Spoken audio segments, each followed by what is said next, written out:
kunga nambaze kunga. Kunga. Mama. Twagala mani yosisente. Mama. Twagala mani yosisente. Mama.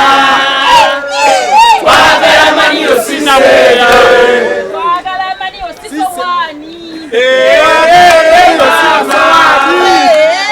Twagala mani yosisowani. Abantu ba Mukono boogedde bulungi baagala omukulembeze abati n'abantu ab'ekibiina ng'era ekibiina bwe kikola ki bwe kyogera. Tusiimira ddala abali ku kakiiko ak'ebyokulonda naddala mu kibiina kyaffe ekya National Unity Platform. Eddoboozi lye ery'amaanyi nti ng'omubaka omukyala libadde luddawa. Ekyo kibuuzo bakyebuuzizza.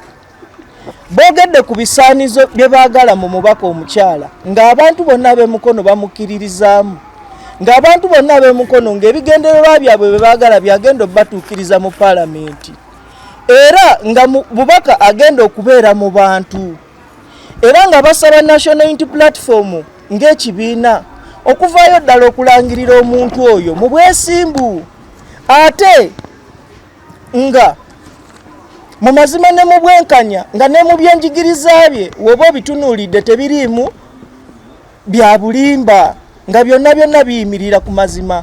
Olwaleero tukoze press conference eno nga tetulina muntu yenna gwe tukoze eki gwe tulumbye, naye tukoze press conference eno eriba n'amawulire. Tukoze press conference eno okwanukula abantu b'e Mukono n'eddoboozi eddene lye balina nga beebuuza nti lwaki tebalangirira omubaka omukyala agwanidde okuweebwa kaadi mu mazima ne mu bwenkanya ng'ekibiina ekya National Unity Platform wekiri.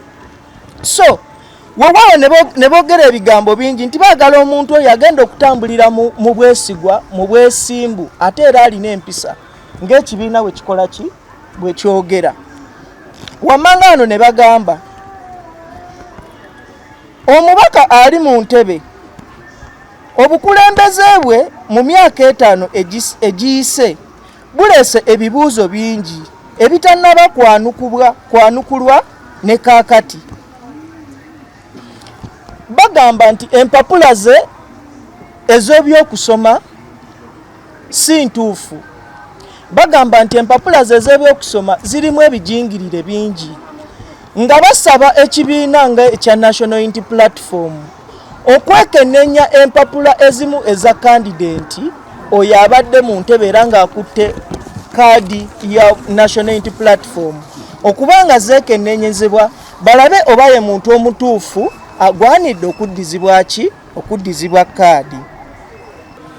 Woman MP mu Mukono South, ekyamazima ffe tulinamu okukkiriza nti omuntu omutuufu eyalisaanye okufuna kaadi eyo yalibadde mukyala Amaniyo Sheila. Tuzze tukirabako emirundi mingi naddala nze mu kanso yange gye nkiikirira Katosi Town Council nga omukulu mukyala incumbent aliko saawa eno Nabukeera nga akukuta nnyo era ng'akola kinene nnyo n'ab'ekibiina kya DP n'ab'ekibiina ky'NRM, whereby nti ate omukulembeze ow'eggwanga President Kyagulanyi Ssentamu takkirizaganya na nkola eyo bw'etyo.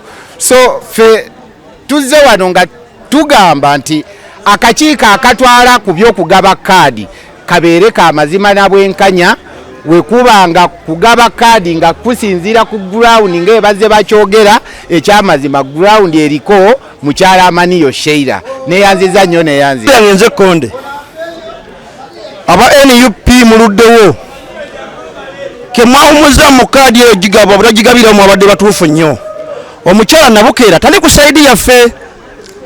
Nze nali muvuga birthday ya Muwozi basooka okuza yagaano gigendako ntugenda ku birthday ya Muwozi nembuuza ffe aba NUP mugenzi wa Muwozi nantegeeza kigambo kimu, nze sawa nga lwa Kyagulanyi nabangula ku maanyi gange mbadde nsaba nnyo ekibiina mumugyeko kaadi mugiteeke ebbali tutambule n'abategera ekibiina addemu awangule ku maanyi ge. Azze vvoola abakulembeze bonna abali mu Mukono tawagira Nabukera, tawagira Namboze, tagenda Munwa Mayoni, tagenda Wasimbwa, wabula badde kukutanga na Kayondo owa DP mu Mukono South. Nze mbadde nnosaba obudde bonna bw'amaze ng'akolagana ne bali atuyamba agende mu DP bamuwe kkaadi tebanagigaba eya Mukono tetulinako muntu kumba DP ave mu kibiina tutambule n'ab'ekibiina. Mama twagala kkaadi simbozi, twagala omukulembeze alina obusobozi ng'agenda asobola okukiikirira ekitundu ky'e Mukono. Once our president said we shall always see them through their characters and actions. So far over 5 years we haven't seen any action from the incumbent who have been there in the parliament. This is the time as we Mukono citizens, all voters, to make the right decision. So our dear electoral officers of National Unity Platform, it is the high time for us you respond to our voice.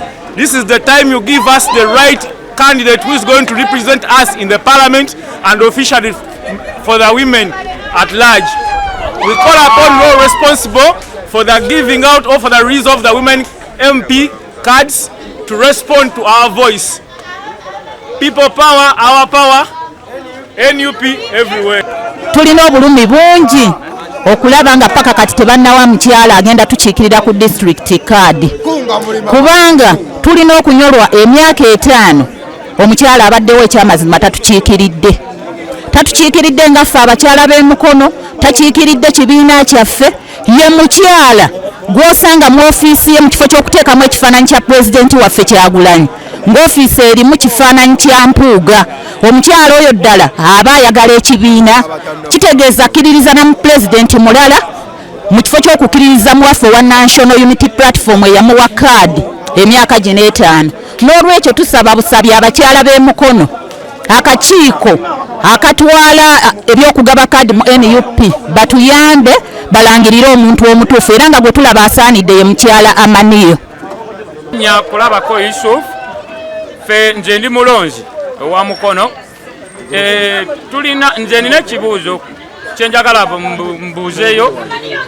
Nabukera nga yakadda abadde ngawa ne pulezidenti waffe yakyala wano oyo Nabukera ne Bakaluba tebaalabikako.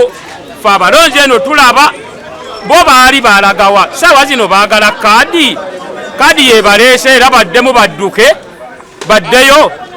Amanya kulabako Yusuf. Kono baagala ekibiina kinoonyereza mbaki ate aba Central bagamba ki Amaniyo, ate abakulembeze abalala bagamba ki Amaniyo.